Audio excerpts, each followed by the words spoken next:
सकल मराठा समाजाचे समन्वयक माऊली पवार यांनी मंगळवारी पत्रकार परिषद घेऊन 26 सप्टेंबर रोजी सोलापूर शहर व जिल्हा बंदची हाक दिली आहे। पवार यांनी दिलेल्या प्रेस नोटमध्ये सकल मराठा समाज सोलापूर शहर व जिल्ह्याच्या वतीने 26 सप्टेंबर गुरुवार रोजी सकल मराठा समाजाचा ओबीसी मध्ये समावेश करावा, तसेच सगळे सोयरेसह कुणबी प्रमाणपत्र सरसकट मराठा समाजाला मिळावे यासाठी मनोज जरांगे पाटील गेल्या 8 दिवसांपासून उपोषणाला बसले आहेत, परंतु शासनाने त्यांची दखल घेतली नाही। तसेच शासनाकडून विशेषतः सत्ताधारी पक्षाकडून मराठा व ओबीसी यांच्यात भांडणे लावून जातीय दंगली घडवण्याचे कारस्थान सत्ताधारी करत आहेत। याचा निषेध नोंदवण्यासाठी आणि लवकरात लवकर मनोज जरांगे पाटील यांचे उपोषण सोडवण्यासाठी शासन स्तरावर हालचाली सुरू करण्यासाठी शासनाला जाग आणण्यासाठी सकल मराठा समाजाच्या वतीने सोलापूर शहर व जिल्हा बंदची हाक देण्यात आली आहे।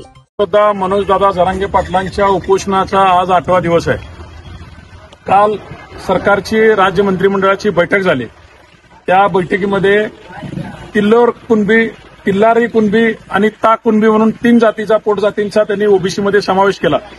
पण मागील 40 वर्षापासून जे आंदोलन चालू आहे, असंख्य आत्महत्या झाल्या, ऐतिहासिक मोर्चे झाले आणि संघर्षयोद्धा मनोज जरांगे पाटलांचं वर्षातलं 6वं उपोषण चालू आहे, तरी हे सरकार दखल घेत नाही। म्हणून त्यांच्या उपोषणाला समर्थन देण्यासाठी सोलापूर शहर व जिल्ह्यातील तमाम मराठा बांधव, सर्व राजकीय पक्ष, सर्व सामाजिक संघटना, सर्व धर्मीय व्यापारी संघटना, चेंबर्स ऑफ कॉमर्स असेल, इथले सर्व आमचे संभाजी ब्रिगेड असेल, मराठा सेवा संघ असेल, सर्व सामाजिक संघटना उद्याच्या बंदमध्ये 26 सप्टेंबर म्हणजे गुरुवारी या बंदमध्ये सामील होऊन मनोज जरांगे पाटलांच्या उपोषणाला समर्थन देण्यासाठी व पाठिंबा देण्यासाठी पूर्ण ताकदीनिशी आम्ही गुरुवारी उतरत आहोत। माझं आव्हान आहे सोलापूर शहर व जिल्ह्यातील तमाम बांधवांना की संघर्षयोद्धा मनोज दादा जरांगे पाटलांनी आवाहन केलं की हा बंद शांततेत पार पडला पाहिजे, कोणालाही त्रास झाला नाही पाहिजे, कोणत्याही शासकीय वस्तूची नुकसानी झाली नाही पाहिजे व योग्य त्या मार्गाने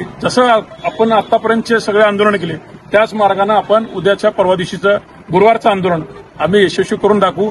व सरकारला परत एकदा आवाहन करतोय की आमचा योद्धा लढता लढता उद्या जर शहीद झाला तर या सरकारची नक्कीच खैर नाही, एवढं मात्र सरकारनं ध्यानात ठेवावं।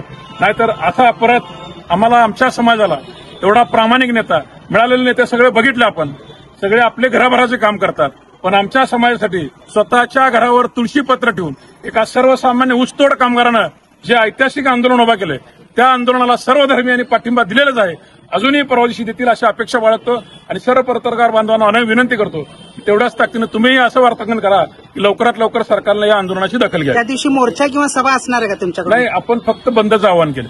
त्या दिवशी सोलापूर शहरातले सर्व शाळा कॉलेजेस असतील, शासकीय व खासगी आस्थापना असतील, त्या दिवशी बंद राहतील। आम्ही असं सगळ्यांना आवाहन करतो। ताज्या बातम्या पाहण्यासाठी प्राईम महाराष्ट्र न्यूज चॅनलला सबस्क्राईब करा।